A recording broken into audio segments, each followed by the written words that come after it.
ایک چیز ذہن میں آ رہی تھی کہ اس معاشرے میں پھر تانے دینے والے اور باتیں کرنے والے اور گوسپ کرنے والے لوگ بھی نہیں ہوں گے، تبھی اتنی خوشی سے وہ چلی بھی گئی. مطلب اس طرح کے لوگ ہو تو لوگ تو ڈر کے مارے نہیں جاتے کہ مطلب کب تک لوگ باتیں کرتے رہیں گے. بالکل. تو اس میں یہ ہے کہ انسان کو لوگوں کی باتوں سے ڈرنا نہیں چاہیے. زیادہ سے زیادہ لوگ کتنے دن باتیں کریں گے، اس بات ختم ہو جائے گی. ماقل بن یسار جو تھے ان کو علم کا شوق تھا. ماقل بن یسار کہتے ہیں کہ رسول اللہ صلی اللہ علیہ وسلم کے پاس ایک شخص آیا. اس نے عرض کیا مجھے ایک عورت ملی ہے جو اچھے خاندان والی، خوبصورت ہے، لیکن اس سے اولاد نہیں ہوتی، تو کیا میں اس سے شادی کر لوں؟ آپ نے فرمایا نہیں. پھر وہ آپ کے پاس دوسری بار آیا تو آپ نے منع کر دیا. تیسری بار آیا تو آپ نے منع کر دیا، کیونکہ وہ صرف ایک انجوائمنٹ چاہتا تھا. تو آپ نے فرمایا خوب محبت کرنے والی، خوب جننے والی عورت سے شادی کرو، کیونکہ قیامت کے دن میں تمہاری کثرت کی وجہ سے دوسری امتوں پر فخر کروں گا. اسی طرح ایک اور حدیث بھی انہوں نے روایت کی ہے. ماقل بن یسار سے مروی ہے کہ ایک انصاری آدمی نے ایک عورت سے شادی کی. اس عورت کے بال گرنے لگے. نبی صلی اللہ علیہ وسلم سے کسی دوسرے کے بال جوڑنے کا مسئلہ پوچھا گیا. یعنی جی ہیئر گرافٹنگ تو اس وقت نہیں ہوتی ہوگی، لیکن بہرحال بالوں سے بال جوڑنے کا، جیسے اگر چھوٹے بال ہیں تو دوسروں کے بال لگا کے وگ بنانا یا بیچ میں مینڈیاں کر کے ملا لینا. تو اس کا مسئلہ پوچھا گیا تو نبی صلی اللہ علیہ وسلم نے بال ملانے والی اور ملوانے والی دونوں پر لعنت کی ہے. یعنی جو کروائے کسی پارلر سے یا پھر جو اس کا کرے، اور خاص طور پر جو جوڑا بنانے کے لیے بیچ میں پف رکھ دیتے ہیں تو ویسے ہی ناپسندیدہ ہے. حضرت حسن سے روایت ہے کہ حضرت عمر نے صحابہ سے پوچھا تم میں سے کون یہ بات جانتا ہے کہ رسول اللہ صلی اللہ علیہ وسلم نے دادا کو پوتے کے ترکے میں سے کیا دلایا تھا؟ اب ماقل بن یسار نے کہا میں جانتا ہوں. رسول اللہ صلی اللہ علیہ وسلم نے دادا کو چھٹا حصہ دلایا تھا. عمر رضی اللہ تعالیٰ عنہ نے پوچھا کس وارث کے ساتھ؟ انہوں نے کہا یہ مجھے نہیں معلوم. عمر رضی اللہ تعالیٰ عنہ نے فرمایا جب تمہیں یہ نہیں پتا تو پھر تمہارے یہ جاننے کا کیا فائدہ؟ یعنی چونکہ مسئلہ حل نہیں ہوا تھا پوری طرح، لیکن آدھا مسئلہ تو خیر بتا ہی دیا نا. حسن کہتے ہیں کہ ایک مرتبہ ماقل بن یسار بیمار ہو گئے. اب عبید اللہ بن زیاد ان کی بیمار پرسی کے لیے آیا. کہنے لگا ماقل کیا آپ سمجھتے کہ میں نے کسی کا خون بہایا؟ انہوں نے فرمایا مجھے نہیں معلوم. ابن زیاد نے پوچھا کہ آپ یہ سمجھتے کہ میں نے مسلمانوں کے نرخ میں کچھ دخل اندازی کی ہے، یعنی قیمتیں بڑھائی؟ انہوں نے کہا مجھے نہیں معلوم. مجھے اٹھا کر بٹھاؤ اور پھر فرمایا اے عبید اللہ سن، میں تجھ سے ایک حدیث بیان کرتا ہوں جو میں نے نبی صلی اللہ علیہ وسلم سے صرف 1-2 مرتبہ نہیں سنی، یعنی زیادہ بار سنی ہے. میں نے رسول اللہ صلی اللہ علیہ وسلم کو فرماتے ہوئے سنا کہ جو شخص مسلمانوں کے نرخ میں دخل اندازی کرتا ہے کہ ان پر ان کے نرخ بڑھا دے، یعنی قیمتیں بڑھا دے، تو اللہ تبارک و تعالیٰ پر حق ہے کہ قیامت کے دن اسے جہنم کے بڑے حصے میں بٹھائے. ابن زیاد نے پوچھا کیا یہ حدیث نبی صلی اللہ علیہ وسلم سے آپ نے خود سنی ہے؟ انہوں نے فرمایا 1-2 مرتبہ نہیں، یعنی زیادہ مرتبہ سنی ہے. اور پھر یہ بھی آتا ہے کہ جب اللہ تعالیٰ کا حکم آ گیا تو انہوں نے ان الفاظ میں اس کو قبول کیا کہ جب ان کی بہن کے متعلق آیات نازل ہوئی تو انہیں سن کر ماقل بن یسار نے کہا سمعا لربی وطاعتا، سمعا لربی وطاعتا، میرے رب ہی کے لیے سمع و اطاعت ہے، یعنی میں نے رب کا حکم سنا اور اس کی اطاعت کی. پھر اس شخص کو بلایا اور فرمایا میں اسے تمہارے نکاح میں دے دیتا ہوں اور تمہارا اکرام کرتا ہوں، تمہیں عزت دیتا ہوں. یعنی پہلے طلاق کی وجہ سے عزت کم ہو گئی تھی، لیکن اب میں تمہیں دوبارہ عزت دیتا ہوں. دیکھیے اپنے ہی خلاف جانا بہت بڑا جہاد ہے اور بہت بڑی بات ہوتی ہے، لیکن جو لوگ ہر طرح کے کمپلیکسز سے خالی ہوں، اللہ کے لیے جی رہے ہوں، ان کے لیے یہ پھر کچھ بھی مشکل نہیں ہوتا. اخزر بن معاویہ کہتے ہیں کہ میں بعض راستوں پر ماقل بن یسار کے ساتھ تھا، ہم تکلیف دہ چیز کے پاس سے گزرے تو انہوں نے اس کو ہٹا دیا. یعنی اکٹھے جا رہے تھے تو راستے سے تکلیف دہ چیز انہوں نے ہٹا دی. پھر میں نے اسی طرح کی چیز دیکھی تو میں نے اسے پکڑا اور اسے دور کر دیا. اب وہ جو عمل دیکھا اس کے مطابق انہوں نے عمل کر لیا. کون تھے یہ کرنے والے؟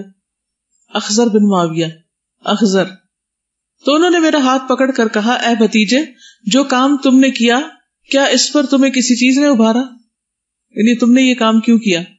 میں نے کہا اے چچا جان، میں نے آپ کو ایک کام کرتے دیکھا تو میں نے بھی ویسا ہی کر دیا. حدیث نہیں سنائی ابھی، صرف کر کے دکھایا. عمل کی زبان زیادہ بھاری ہوتی ہے.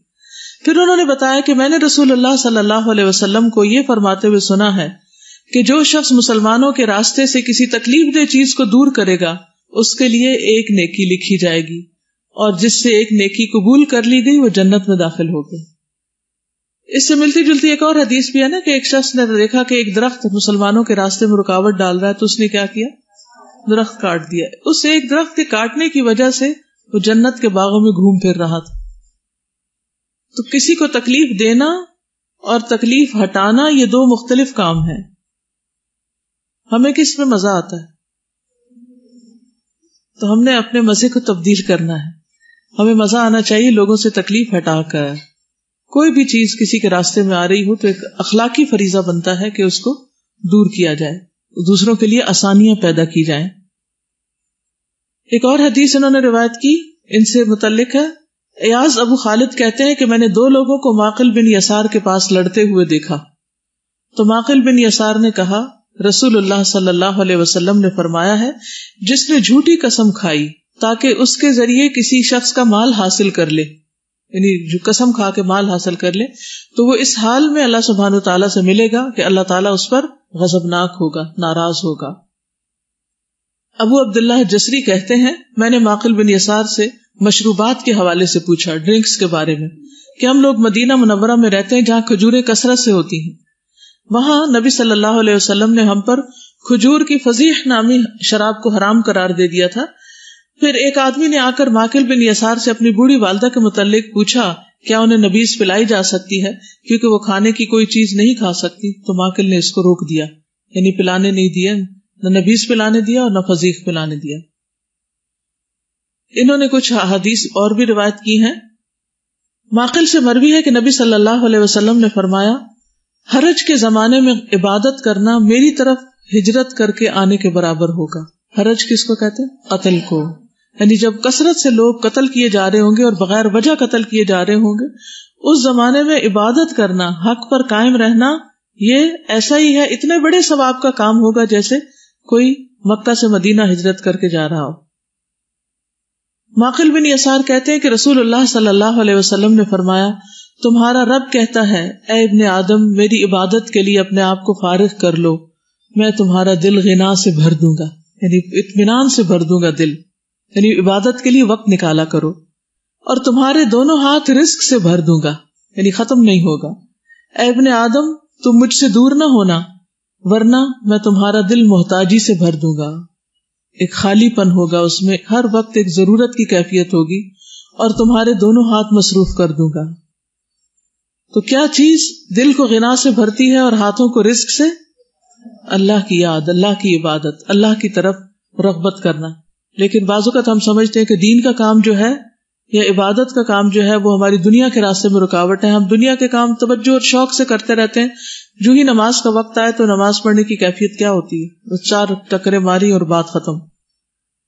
کچھ بھی ہو اپنی عبادت کو آسان طریقے سے ادا کرنا ہے, اسی سے ہمارے دین دنیا کے مسائل حل ہوں گے.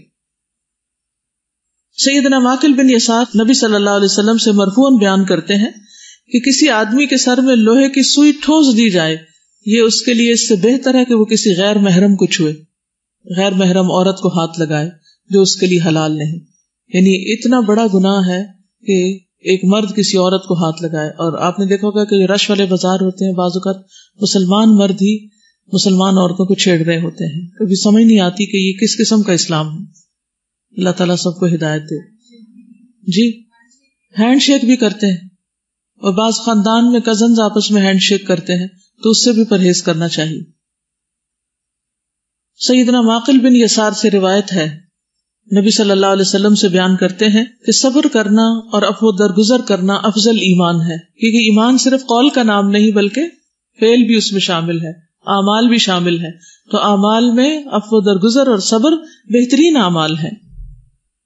معقل بن یسار کہتے ہیں کہ رسول اللہ صلی اللہ علیہ وسلم نے فرمایا مسلمان اپنے علاوہ یعنی دوسرے نان مسلمز کے مقابلے میں ایک ہاتھ کی حیثیت رکھتے ہیں اور ان کے خون برابر ہیں. یعنی ہر مسلمان کی عزت, اس کی جان مال دوسرے مسلمان پر حرام ہے. اس میں نشہ ہوگا نا, نشے والے, ہاں وہ ایسی قسم ہوگی جس میں نشہ نہ ہو, لیکن جس میں نشہ ہو جائے, یعنی اگر ایک دن کی بجائے 2 دن پڑا رہے تو وہ پھر درست نہیں. تو اسی قسم کا ہوگا جب منع کیا ہوگا. السلام علیکم ورحمۃ اللہ وبرکاتہ. سر ابھی نوٹس کہ ایک بچہ جو ہے وہ اپنے چاچا کو دیکھ کر ایک ایمان کی برانچ کو پک اپ کرتا ہے. تو ایز مدرس فادرز جو بھی ہم بڑے ہیں, ہمارے جو بھی چھوٹے کزنس ہیں, بچے ہیں, وہ بھی ہم سے اتنا کچھ دیکھ کر پک اپ کرتے ہیں کہ یہ کس پیر سے گھر میں داخل ہوتے ہیں, کس طرح کیا دعائیں پڑھتے ہیں. تو چھوٹی چھوٹی چیزیں بچے بہت آبزرو کرتے ہیں اور کس طرح دیکھتے ہیں ہمیں.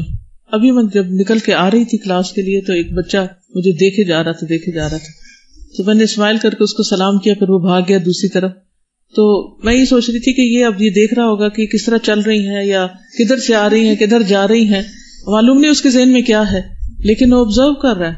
تو بچے سب کچھ ماں باپ کو بڑوں کو دیکھ رہے ہوتے ہیں, اور اس میں ہمیں نبی صلی اللہ علیہ وسلم کی سنت یاد رکھنی چاہیے کہ آپ صلی اللہ علیہ وسلم خود آگے بڑھ کر بچوں کو سلام کرتے تھے, اسمائل کرتے تھے. جی اس میں استاذہ میں نے یہ کہنا تھا کہ جیسے آپ نے کہا تھا نا کہ ہم لوگ جب شادی کرتے ہیں یا کچھ بھی تو اللہ تعالیٰ کے نافرمانی سے شروع کرتے تو اس میں برکت کیسے ہو. تو آج کل ہم اپنے معاشرے میں دیکھیں جتنا ہم پیسہ لگاتے ہیں, جتنے ہم فضول قسم کی رسمیں کرتے ہیں, وقت لگاتے ہیں, ٹائم لگاتے ہیں بازاروں میں گھومنے پھرنے کا, اور ویسے سب کام چھوڑ کے گھر کی ذمہ داریاں چھوڑ کے تیاریوں میں, اور صرف ایک دن کے تیار ہونے کے لیے ہم لاکھوں روپے دیتے ہیں.